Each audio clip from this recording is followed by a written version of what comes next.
Assalamualaikum warahmatullahi wabarakatuh. Halo guys, perkenalkan gue Farah and this is my first video on YouTube because I'm doing the exercise. Dan di sini gue bakal ngebahas tentang kata baku dan tidak baku. Nah, penulisan kata dalam bahasa itu sangat-sangat penting banget. Apalagi dalam penyampaiannya itu harus sesuai dengan konteks. Dan mungkin banyak ya di antara kita yang gak bisa membedakan antara kata baku dan tidak baku. Apalagi kalau misalnya dua kata ini digunakan dalam waktu bersamaan. Terus kalian pasti akan bingung, kayak mikir, ini gue ngomong apa sih? Ini kok bahasa gue nggak jelas sih. Dan yang denger tuh pasti bakalan kayak susah juga ngecerna omongan kalian. Jadi penggunaan atau pemilihan kata baku dan tidak baku dalam penyampaian kalimat itu sangat penting buat kita. Sebenarnya kata baku sendiri itu disampaikan sesuai dengan pedoman atau kaidah dalam bahasa Indonesia. Sedangkan kata tidak baku itu lebih fleksibel dan cocok untuk digunakan dalam percakapan sehari-hari. Kata baku sendiri itu fungsinya sangat beragam. Kayak digunakan dalam penulisan karya ilmiah, penulisan surat lamaran pekerjaan atau surat-surat resmi, terus persuratan antar lembaga itu juga menggunakan kata baku di dalamnya. Sedangkan dalam fungsi kata tidak baku itu lebih menekankan dalam percakapan sehari-hari agar orang yang berbicara itu terlihat lebih santai. Berdasarkan cirinya sendiri, kata tidak baku itu adalah kata yang tidak terkontaminasi atau tidak rancu dan tidak tercampur oleh bahasa asing ataupun bahasa daerah yang benar-benar bahasa Indonesia. Dan kalian kalau misalkan pengen cari kata-kata baku itu kalian bisa lihat di KBBI atau Kamus Besar Bahasa Indonesia, dan kalian bisa download aplikasinya di Play Store ataupun App Store di sana. Kata baku itu juga bentuknya tidak pernah berubah-ubah. Dalam artinya pun kata baku itu mempunyai arti yang pasti, bukan yang gak pasti ataupun digantungin kayak hubungan kalian gitu misalnya. Sorry. Dan kata baku itu juga dipakai dalam acara formal atau acara yang resmi, digunakan memakai imbuhan yang tersurat dan tidak menggunakan majas. Kalian harus catat gitu ya. Sedangkan kata tidak baku ini kata yang sudah tercampur oleh bahasa asing ataupun bahasa daerah, dan kata tidak baku itu bentuknya bisa berubah-ubah juga. Namun dalam artinya itu sama dengan kata baku, cuma penyampaiannya itu kadang berbeda ataupun tulisannya itu kadang juga berbeda. Kalau misalnya contohnya nih dalam penyampaian kata baku itu, misalkan kalian mau izin atau mau gak ikut mata kuliah gitu sama dosen, kalian bisa pakai kata baku ini.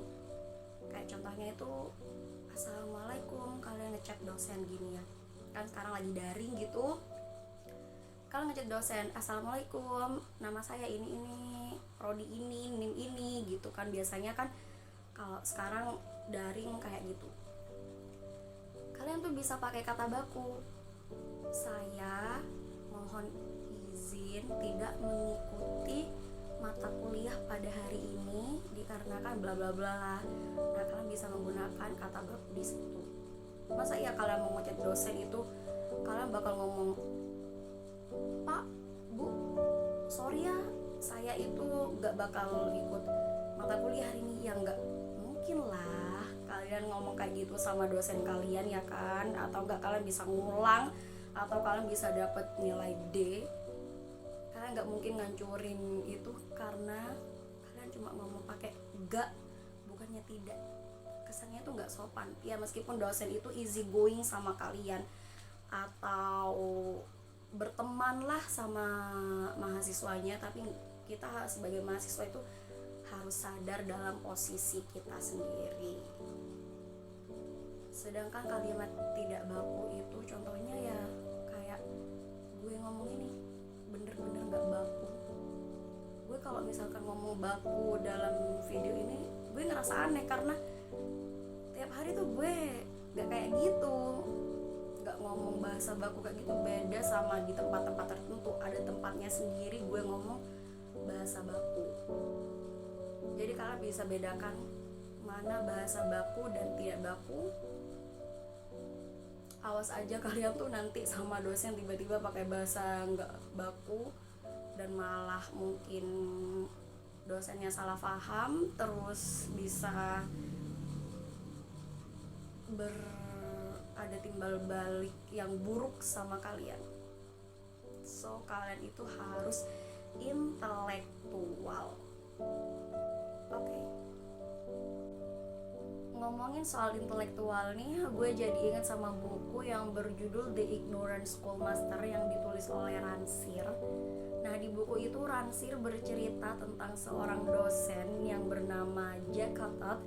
Dia mengajarkan bahasa Perancis kepada siswanya yang dimana siswa itu berbahasa Belanda, sedangkan Jack Cottot sendiri dia tidak bisa berbahasa Belanda.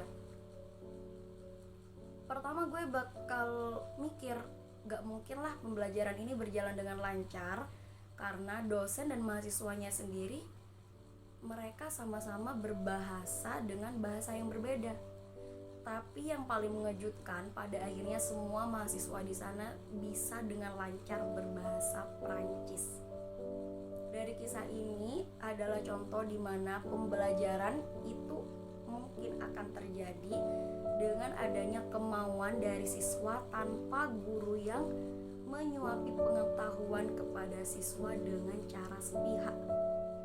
Ransir di sini juga menegaskan bahwa tidak perlu adanya sistem instruksi sepihak dalam hubungan antar manusia.